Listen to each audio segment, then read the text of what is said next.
1977ರಲ್ಲಿ ಚಿಕ್ಕ ಜಾಗದಲ್ಲಿ ಶುರು ಮಾಡಿ 48 ವರ್ಷಗಳಿಂದ ಇವರದೇ ಹೆಸರಲ್ಲಿ ಖ್ಯಾತಿನ ಪಡ್ಕೊಂಡಿದ್ದಾರೆ. ಡೀಟೇಲ್ ಆಗಿ ಹೇಳ್ತೀನಿ, ಡೌಟ್ ಎಲ್ಲ ಕ್ಲಿಯರ್ ಮಾಡ್ತೀನಿ. ಮರಿದೆ ಫಾಲೋ ಮಾಡಿ, ಯೂಟ್ಯೂಬ್ ಚಾನಲ್ ಸಬ್ಸ್ಕ್ರೈಬ್ ಮಾಡಿ.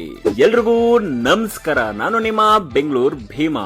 ಮಲ್ಲೇಶ್ವರದಲ್ಲಿ ಬೆಸ್ಟ್ ಟಿಫನ್ ಅಂದ್ರೆ ಪಟ್ ಅಂತ ನೆನಪಾಗೋದೆ ವೀನಾ ಸ್ಟೋರ್ಸ್. ರುಚಿ ಇನ್ನು ಹಾಗೆ ಇದೆ, ಪ್ರತಿಯೊಬ್ಬರಿಗೂ ಈ ಜಾಗ ಗೊತ್ತೇ ಇದೆ. ಇಲ್ಲಿ ಸ್ಪೆಷಲ್ ಸ್ವೀಟು ಸಪದ ಭಕ್ಷ್ಯ ಅಂತ ಸಿಗುತ್ತೆ. ಫಸ್ಟ್ ಟೈಮ್ ಟ್ರೈ ಮಾಡಿದ್ದು ಅತಿ ಅದ್ಭುತವಾಗಿತ್ತು. ಇದನ್ನ ಸತ್ಯನಾರಾಯಣ ಪೂಜೆಯಲ್ಲಿ ಪ್ರಸಾದಕ್ಕೆ ಅಂತ ಮಾಡ್ತಾರಂತೆ. ಮೈಲ್ಡ್ ಸ್ವೀಟ್ನೆಸ್, ಸ್ಮೆಲ್ ಅಲ್ಲೇ ಹೊಟ್ಟೆ ತುಂಬಾಯ್ತು. ಇನ್ನು ಮೇನ್ ಟಿಫನ್ ಐಟಮ್ಸ್ ಗೆ ಬಂದ್ರೆ ನಾನು ಇಡ್ಲಿ ವಡೆ, ಶಾವಿಗೆ ಬಾತು, ಬೇಳೆ ಬಾತ್ ನ ಟ್ರೈ ಮಾಡಿದೆ. ಸಕ್ಕದಾಗಿತ್ತು. ಬೇಳೆ ಬಾತ್ ಮಾತ್ರ ತುಂಬಾನೇ ಇಷ್ಟ ಆಯ್ತು. ಐಟಮ್ಸ್ ಬೇಜಾನಿದೆ, ಆದ್ರೆ ಈ ಮೂರು ತುಂಬಾನೇ ಫಾಸ್ಟ್ ಮೂವಿಂಗ್. ಅಡುಗೆಗೆ ಈರುಳ್ಳಿ ಬೆಳ್ಳುಳ್ಳಿ ಯೂಸ್ ಮಾಡದೆ ತಯಾರು ಮಾಡ್ತಾರೆ. ಇವರೇ ಸ್ವತಃ ತಯಾರು ಮಾಡಿರೋ ಸ್ನಾಕ್ಸ್ ಕೂಡ ಸಿಗುತ್ತೆ. ಇರೋದು ಇದೊಂದೇ ಬ್ರಾಂಚ್. ಪಾರ್ಸಲ್ಸ್ ಗೆ ಮತ್ತೆ ಕ್ಯಾರಿ ಬ್ಯಾಗ್ ಗೆ ಎಕ್ಸ್ಟ್ರಾ ಚಾರ್ಜಸ್. ಬೆಟರ್ ನೀವೇ ಒಂದ್ ಬ್ಯಾಗ್ ನ ತಗೊಂಡ್ ಹೋಗಿ ಅಂತ ಹೇಳ್ತಾ ವಿಡಿಯೋನ ಶೇರ್ ಮಾಡಿ, ಶೇರ್ ಮಾಡಿದವ್ರ ಜೊತೆ ಹೋಗಿ ಟೇಸ್ಟ್